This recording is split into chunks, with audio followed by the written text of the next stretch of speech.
चलो ठीक है आप सभी, ठीक है शुरू करते हैं। देखिएगा मोलर प्रेगनेंसी क्या डिस्कस कर रहे हैं हम लोग? अर्ली प्रेगनेंसी ब्लीडिंग डिसऑर्डर्स, ऐसे मान सकती है प्रेगनेंसी की ब्लीडिंग डिसऑर्डर्स की बात कर रहे हैं। जो प्रेगनेंसी की ब्लीडिंग डिसऑर्डर्स हैं टोटली हमने उनको कितने पार्ट्स में डिवाइड किया था? 3 पार्ट्स में डिवाइड किया था। 3 पार्ट्स में कैसे डिवाइड किया था? यानी अर्ली प्रेगनेंसी, क्लियर है। इसके बाद में लेट प्रेगनेंसी, यानी ऐसा मान सकते हैं फर्स्ट ट्राइमेस्टर की हो सकती है। लेट प्रेगनेंसी में तो लेट ट्राइमेस्टर किसे बोला था हमने? थर्ड ट्राइमेस्टर को ही बोला था, तो इसका मतलब ये थर्ड ट्राइमेस्टर का हो जाएगा। और इसके बाद में नेक्स्ट होगा पोस्ट टर्म, यानी पोस्ट प्रेगनेंसी, तो दैट इज दी पीपीएच। क्या होता है? पीपीएच। आगे समझ में देखिएगा, जब हमने फर्स्ट ट्राइमेस्टर की बात करते हैं, फर्स्ट में सेकंड भी आ जाता है, मोस्ट कॉमनली फर्स्ट ट्राइमेस्टर में होती है, इसलिए इसको अर्ली प्रेगनेंसी ब्लीडिंग कहते हैं। लेट ट्राइमेस्टर थर्ड ट्राइमेस्टर को बोला जाता है। तो थर्ड ट्राइमेस्टर में जो डिसऑर्डर्स होंगे उनको थर्ड ट्राइमेस्टर के अंदर रखेंगे। इससे मेनली आपको आता है, क्या आता है?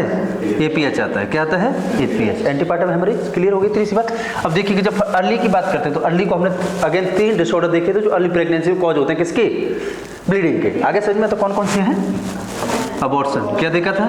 Abortion, second very good ectopic pregnancy, और नेक्स्ट होगा that is the molar pregnancy. यही देखे थे। अब इन तीनों को कैसे आइडेंटिफाई करना है तो हमने देखा था यूएसजी प्लस एससीजी। किससे करना है? USG plus SCG. यूएसजी के द्वारा इन चीज़ों का पता चलेगा। इसके साथ साथ में एससीजी का लेवल क्या होगा? आइडेंटिफाई करेगा, मार्कर बताएगा कि किसमें तो प्रेगनेंसी से ज़्यादा हो रहा है, किसमें प्रेगनेंसी से कम हो रहा है, और किसमें ज़्यादा तो बढ़ रहा है लेकिन प्रेगनेंसी के बराबर नहीं बढ़ रहा है। आगे समझ में तो हमने देखा था जब किसकी बात करेंगे? अबॉर्शन की। तो अबॉर्शन में क्या हो रहा था? अबॉर्ट होने के बाद में जो एससीजी का लेवल है वो क्या हो जाता है? नॉर्मल से डिक्रीज हो जाता है। नॉर्मल से क्या हो जाता है? डिक्रीज हो जाता है। जब हमने एक्टोपिक की बात करी थी तो देखा था इंक्रीज तो हो रहा था, लेकिन 48 आवर्स में क्या होता है? डबल होता है। क्या होता है? डबल है। लेकिन डबल तो नहीं हो रहा था, यानी 100% तो इंक्रीज नहीं हो रहा था, लेकिन कितना? 50% इंक्रीज हो रहा था। आगे बात समझ में? तो इसको हमने किस में देखा था? एक्टोपिक प्रेगनेंसी में। जब हमने बात करी थी किसकी? मोलर प्रेगनेंसी में, तो इसमें क्या होगा? इंक्रीज हो जाएगा more than normal pregnancy. Normal pregnancy तो इसका मतलब है 100% ना बढ़ करके ये कितना? 150% तक इंक्रीज होगा। आगे समझ में? तो 100% से ज़्यादा इंक्रीज हो जाए। 48 आवर्स में डबल होना चाहिए था, लेकिन डबल से भी क्या हो गया? ट्रिपल हो गया। तो वो कौन सा होगा? Molar pregnancy. इस तरीके से हमने इनको आइडेंटिफाई किया था। क्लियर आ गई इतनी सी बात यहाँ तक। इसके बाद में आपको नेक्स्ट जो डिसऑर्डर डिस्कस करने वाले हैं, अबॉर्शन कंप्लीट किया, एक्टोपिक कंप्लीट किया, अब क्या डिस्कस करेंगे? Molar pregnancy. क्या डिस्कस करने वाले हैं? Molar pregnancy. करें स्टार्ट? क्लियर? यहाँ तक कोई कंफ्यूजन किसी को? कोई कंफ्यूजन नहीं है। चलिए देखिएगा, नाम से सब कुछ पता चलता है। मोलर प्रेगनेंसी, क्लियर है? यानी प्रेगनेंसी किस में हो जाएगी? मोल में कन्वर्ट हो जाएगी। किस में हो जाएगी? मोल में। और मोल क्या होते हैं? मोल, हाँ मोल मतलब वेसाइकल होते हैं। ऐसा मान लीजिए क्या हो जाते हैं? वेसाइकल हो जाते हैं। आगे समझ में? सिस्ट हो जाती है। क्या हो जाती हैं? सिस्ट डेवलप हो जाती हैं।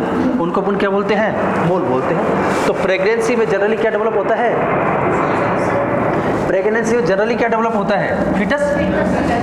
फीटस डेवलप होता है ना, तो उसको क्या बोलते हैं? नॉर्मल प्रेगनेंसी बोलेंगे हम। आगे समझो, लेकिन फीटस ना डेवलप करो, मोल डेवलप हो गए तो उसको क्या बोल देंगे? मोलर प्रेगनेंसी बोल देंगे। सिंपल सी बात है। आगे समझ में? तो देखिएगा इसमें जो क्वेश्चन बनता है, मोस्ट कॉमन क्वेश्चन यही बनता है कि मोलर प्रेगनेंसी किसका डिसऑर्डर है? Molar pregnancy is a disorder of trophoblast. Most important है, आपने याद रखना है। किसका डिसऑर्डर है ये? ट्रोफोब्लास्ट का डिसऑर्डर है। क्लियर है? ट्रोफोब्लास्ट क्या था?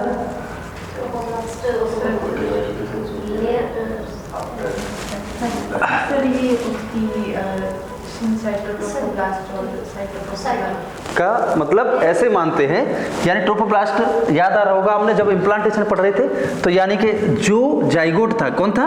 जाइगोट था, मोरूला बना, मोरूला के बाद में वो ब्लास्टोसिस्ट बना। क्या बना? ब्लास्टोसिस्ट। तो ब्लास्टोसिस्ट होता है वो 2 पार्ट में डेवलप हो जाता है। किसमें? 2 पार्ट में। देखा था हमने। एक क्या होता है? आउटर सेल मास, और दूसरा क्या होता है? Inner cell mass. बोला था कि नहीं बोला था? तो एक तो हो गया आउटर सेल मास, एक inner cell mass. Inner cell mass को हमने क्या बोला? वेरी गुड, क्या बोला? एम्ब्रियोब्लास्ट बोला। और आउटर सेल मास को क्या बोला हमने? ट्रोफोब्लास्ट बोला था। ट्रोफोब्लास्ट है वो कौन से डे पर? 8th डे पर। किसमें डेवलप हो जाता है? 2 पार्ट्स में। कौन कौन सा? साइटो ट्रोफोब्लास्ट और सिनसाइटो। याद आ रहा है? Very good. अब देखिए साइटोट्रोफोब्लास्ट होता है, ये क्या बनाता है? प्लेसेंटा बनाता है। क्या बनाता है? प्लेसेंटा बनाता है। ये भी प्लेसेंटा बनाता है, लेकिन प्लेसेंटा का इसको क्या बोलते हैं अपन? हार्मोन की फैक्ट्री। वेरी गुड, क्या बोलते हैं? हार्मोन की फैक्ट्री। इसका मतलब है ट्रोफोब्लास्ट से प्लेसेंटा सीक्रेट हार्मोन सीक्रेट होते हैं। जो प्लेसेंटा बनाता है दैट इज दी साइटोट्रोफोब्लास्ट। और ये किसका पार्ट है? ट्रोफोब्लास्ट का। तो अगर यहाँ से कैसे कि प्लेसेंटा का फॉर्मेशन किससे होता है? ट्रोफोब्लास्ट होता है कि नहीं होता है? और अगर और डीप जाना है तो फिर किससे होगा? साइटोट्रोफोब्लास्ट से। और देखिएगा अगर हार्मोन डेवलप होते हैं तो कहां से होते हैं? सिनसाइटोब्लास्ट से। अगर थोड़ा सुपर जाना है तो ट्रोफोब्लास्ट से। आगे सर, तो इसका मतलब किसका डिसऑर्डर है ये? ट्रोफोब्लास्ट का डिसऑर्डर। तो अब आप समझ गए बात को, प्रॉब्लम क्या होगी? अगर ट्रोफोब्लास्ट का डिसऑर्डर है तो इसका मतलब देख लीजिए प्रॉब्लम किसमें होगा? साइटोट्रोफोब्लास्ट में या फिर सिनसाइटोब्लास्ट में। क्लियर होगी बात समझ? तो देखिएगा प्लेसेंटा प्रॉपर बनेगा क्या? नहीं बनेगा ना। देखिएगा नेक्स्ट किसकी बात करेंगे? सिनसाइटो। तो हार्मोन प्रॉपर डेवलप होंगे क्या? होंगे क्या प्रॉपर हार्मोन? हाँ, मतलब मैं कह रहा हूँ नॉर्मल होंगे क्या? नहीं होंगे, क्योंकि इनके अंदर क्या हुई है? एबनॉर्मेलिटी हुई है। क्या हुई है? एबनॉर्मेलिटी। क्लियर है? इतनी सी बात समझ में। देखिए जब इनके अंदर एबनॉर्मेलिटी आई है तो इसका मतलब है कि अब मोलर प्रेगनेंसी के अंदर जब साइन सिम्टम्स देखेंगे तो इसका मतलब है इनके साइन सिम्टम्स देखेंगे हम। क्लियर है बात समझ में? अब देखिएगा होता क्या है इसमें। ट्रोफोब्लास्ट का डिसऑर्डर है, लेकिन ट्रोफोब्लास्ट के अंदर क्या होता है?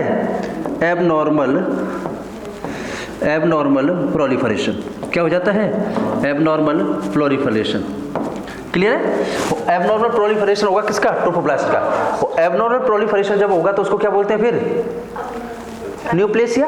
क्या बोलते हैं? न्यूप्लेसिया, यानी कि एक्स्ट्रा ग्रोथ। न्यूप्लेसिया, नई सेल का डेवलपमेंट होना। तो इसका एबनॉर्मल एक्सेसिव सेल का डेवलपमेंट होना क्या कहलाता है? न्यूप्लेसिया कहलाता है। वेरी गुड, क्या कहलाता है?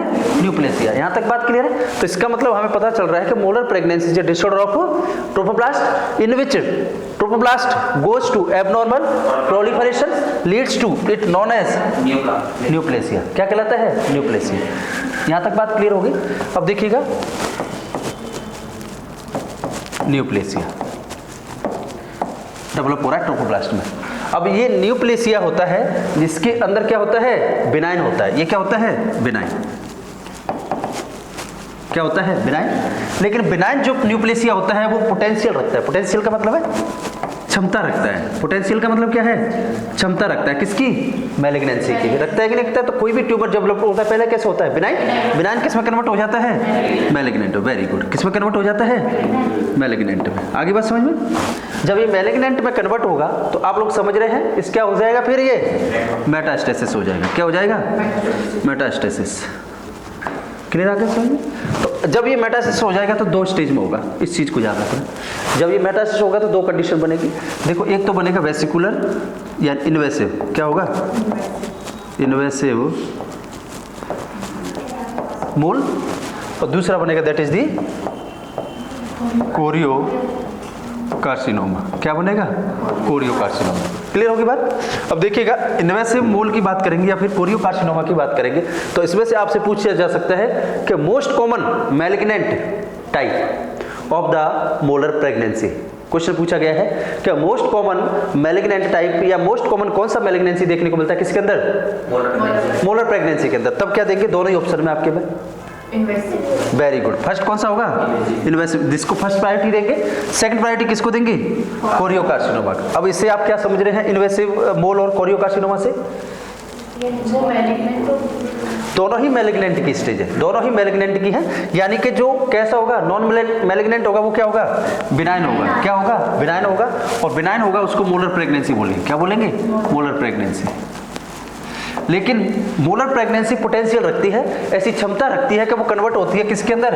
मैलिग्नेंसी के अंदर। जब मैलिग्नेंसी में कन्वर्ट होगी तो 2 तरीके से कन्वर्ट हो सकती है वो, या तो इन्वेसिव मोल बना सकती है या फिर कोरियो कार्सिनोमा बना सकती है। आगे समझ में? इन्वेसिव मोल मतलब जो मोल है वो अंदर डेवलप हो जाएंगे। आगे समझ में? तो अंदर डेवलप होंगे तो यही होगा मेनली। तो एंडोमेट्रियम में डेवलपमेंट होता है। इम्प्लांटेशन कहाँ होता है? डेसिडुआ में। तो डेसिडुआ से फिर कहाँ? मायोमेट्रियम में। मायोमेट्रियम से कहाँ जाएगा?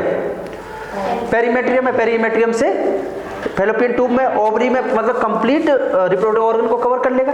ये इन्वेसिव हो गया, मतलब सिस्टेमिक ढंग से चल रहा है। दूसरा होता है मेटास्टेसिस, कोरियोकार्सिनोमा, यानी कि कोरियोकार्सिनोमा की खासियत होगी कि ये क्या हो जाएगा, मेटास्टेसिस हो जाएगा दूसरे अदर ऑर्गन में। ये भी मेटास्टेसिस हो रहा है लेकिन सिस्टेमिक ढंग से चल रहा है। यूट्रस से फैलोपियन ट्यूब, फैलोपियन ट्यूब से ओवरी, ओवरी से फिर सराउंडिंग स्ट्रक्चर, ऐसे जाएगा। लेकिन जब कोरियोकार्सिनोमा की बात करेंगे तो ये डायरेक्ट ब्लड के द्वारा क्या हो जाएगा, ट्रांसफर हो जाएगा। तो कोरियोकार्सिनोमा मोस्ट कॉमन जो साइट होती है मेटास्टेसिस की, दैट इज दी लंग्स। क्या होता है लंग्स में, क्या हो जाएगा, डेंजरस कोरियोकार्सिनोमा, बिल्कुल। लेकिन देखने को कौन सा मिलेगा, ये चीज को याद रखना, कौन सा मिलेगा, इन्वेसिव सेकंड प्रायोरिटी पे कौन मिलेगा, कोरियोकार्सिनोमा मिलेगा। आगे बस समझ में।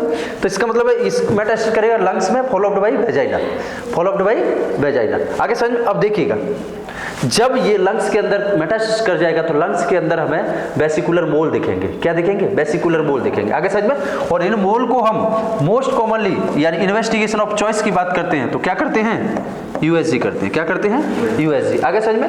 जब यूएसजी करेंगे तो हमें यूएसजी के अंदर दो चीजें दिखाई देंगी।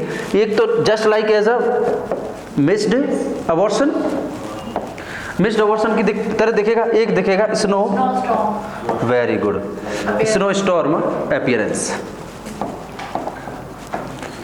स्नो स्टॉर्म अपीयरेंस, या इसको बोलते हैं ड्यू ड्रॉप लाइक अपीयरेंस। क्या बोलेंगे, ऑप्शन में ये आएगा या फिर क्या आ सकता है, ड्यू ड्रॉप लाइक अपीयरेंस। इतनी बात क्लियर हो गई, वेरी गुड। हाँ वेरी गुड, ड्यू ड्रॉप हो सकता है या फिर ये नेक्स्ट ग्रेप लाइक अपीयरेंस भी हो सकता है। कैसा हो सकता है, ग्रेप लाइक अपीयरेंस हो सकता है। आगे समझ में। ये अपीयरेंस दिखेगा किसके अंदर, मोल के अंदर। आगे समझ में। अब देखिएगा दो चीजें, मिस्ड अबॉर्शन है तो इसका मतलब देखिएगा जब आगे की तरफ बढ़ेंगे, लिख लिया, देखो जब आगे की तरफ बढ़ेंगे तो मोल प्रेगनेंसी है। कौन सी प्रेगनेंसी है, मोल प्रेगनेंसी। ये टू टाइप से हो सकती है। आगे समझ में। यानी कि एक तो क्या हो सकती है, इनकम्प्लीट मोल। कौन सी हो सकती है, इनकम्प्लीट मोल। इसी को अपन क्या बोलेंगे, पार्शियल मोलर प्रेगनेंसी। क्या बोलते हैं, पार्शियल मोलर प्रेगनेंसी। दूसरी को बोलेंगे complete, complete molar pregnancy. Clear आगे सर।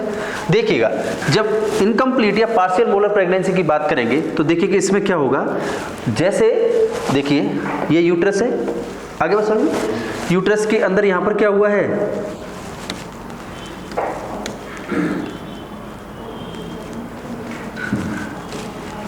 यहां पर क्या हुआ है, अच्छा यहाँ पर क्या हुआ है, इम्प्लांटेशन हुआ है। क्या हुआ है, इम्प्लांटेशन हुआ। आगे समझ में। अब इम्प्लांटेशन में ये क्या बनाएगा, प्लेसेंटा बनाएगा जैसे। तो अब देखिए प्लेसेंटा इतना प्रोलिफरेट हो जाएगा क्योंकि ट्रोप्लास्ट का रिसोर्ट है तो ये कंप्लीटली क्या हो जाएगा, प्रोलिफरेट हो जाएगा इस तरीके से। और थोड़ा सा स्पेस दे देगा यहाँ पर किसको, फीटस के डेवलपमेंट को। किसको, फीटस के डेवलपमेंट को। आगे समझ में। तो इसका मतलब पार्शियली डेवलप हुआ है, कंप्लीट तो डेवलप नहीं हुआ। एक मिनट है,